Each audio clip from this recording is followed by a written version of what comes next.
राज्यसभा की 57 सीटों में से 41 उम्मीदवार निर्विरोध चुन लिए गए हैं। लिहाजा अब 10 जून को होने जा रहे राज्यसभा चुनाव में मुकाबला 16 सीटों के लिए होगा। ये वो 16 सीटें हैं जिन पर बीजेपी और कांग्रेस समेत कुछ अन्य दलों की सांसें अटकी पड़ी हैं। हरियाणा और राजस्थान में तो आलम यह है कि कांग्रेस ने अपने विधायकों को रिजॉर्ट में बुला लिया है ताकि किसी तरह की आंतरिक सांठगांठ जैसे रिस्क से बचा जा सके। कांग्रेस को सबसे ज्यादा चिंता हो रही है राजस्थान को लेकर। यहां पर कांग्रेस सत्तारूढ़ दल है, लेकिन यहां पर बीएसपी ने उसकी चिंता बढ़ा दी है क्योंकि उसने राजस्थान में व्हिप जारी कर अपनी टिकट पर जीते 6 विधायकों से कहा है कि वो सुभाष चंद्रा के पक्ष में अपना मतदान करें। यहां ये फैक्टर बड़ा दिलचस्प हो गया है जिसे सुनेंगे तो आप भी हैरत में पड़ जाएंगे। दरअसल सुभाष चंद्रा वो शख्सियत हैं जो पहले हरियाणा से राज्यसभा सांसद रह चुके हैं। उनका कार्यकाल खत्म होने जा रहा है। ऐसे में अब की बार वे राजस्थान से बतौर निर्दलीय उम्मीदवार मैदान में हैं। ये वो चेहरा है जो बीजेपी के समर्थन के साथ मैदान में है। अब रोमांचक बात यह है कि बीजेपी समर्थित सुभाष चंद्रा के लिए राजस्थान में बसपा ने भी अपने 6 विधायकों से उसके पक्ष में मतदान करने को कहा है। यानी अप्रत्यक्ष तौर से ही सही, लेकिन सुभाष चंद्रा के चेहरे पर बीजेपी बीएसपी एक मत दिखाई दे रही है। लेकिन ये बात जितनी सीधी सपाट दिख रही है उतनी है नहीं, क्योंकि इसमें भी एक पेच है। वो पेच ये है कि बीएसपी ने जिन 6 विधायकों को व्हिप जारी किया है वे दरअसल जीते तो बसपा के टिकट पर ही थे, लेकिन बाद में कांग्रेस में शामिल हो गए थे।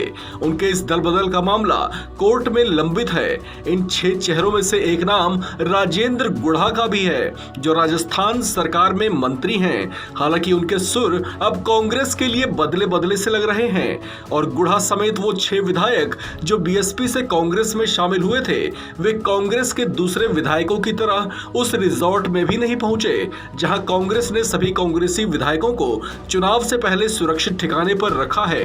राजस्थान कांग्रेस में इस उथल पुथल को लेकर राजनीतिक पंडितों का कहना है कि इन 6 विधायकों को दल बदल करने पर विधायकी जाने का डर है। लिहाजा वे राज्यसभा चुनाव में वे उस कांग्रेस से दूरी मेंटेन करने की कोशिश कर रहे हैं जिसमें वे बीएसपी छोड़कर शामिल हुए थे।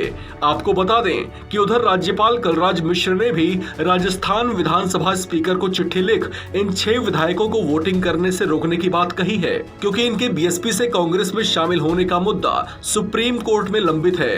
हालांकि उनकी वोटिंग करने या ना करने को लेकर फैसला अटका हुआ है। इस बीच बीएसपी ने व्हिप जारी कर अपनी टिकट पर चुनाव जीते 6 विधायकों पर न केवल अपना अधिकार जताया है बल्कि उन्हें चंद्रा के पक्ष में वोटिंग करने का आदेश जारी कर राजस्थान कांग्रेस की चिंता भी बढ़ा दी है।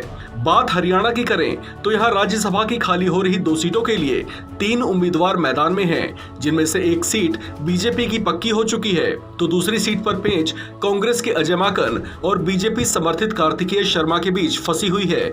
ऐसी स्थिति में एक सीट पर जीत पक्की करने के लिए कम से कम 31 विधायकों के वोटों की जरूरत होगी। ऐसे में हरियाणा कांग्रेस के पास विधायक ही 31 हैं। ऐसे में अगर कांग्रेस से क्रॉस वोटिंग हो जाती है तो कांग्रेस हरियाणा में राज्यसभा की सीट चूक जाएगी। यहाँ कांग्रेस के कुलदीप बिश्नोई जो पार्टी से नाराज चल रहे हैं, उन्होंने कांग्रेस की टेंशन बढ़ा रखी है।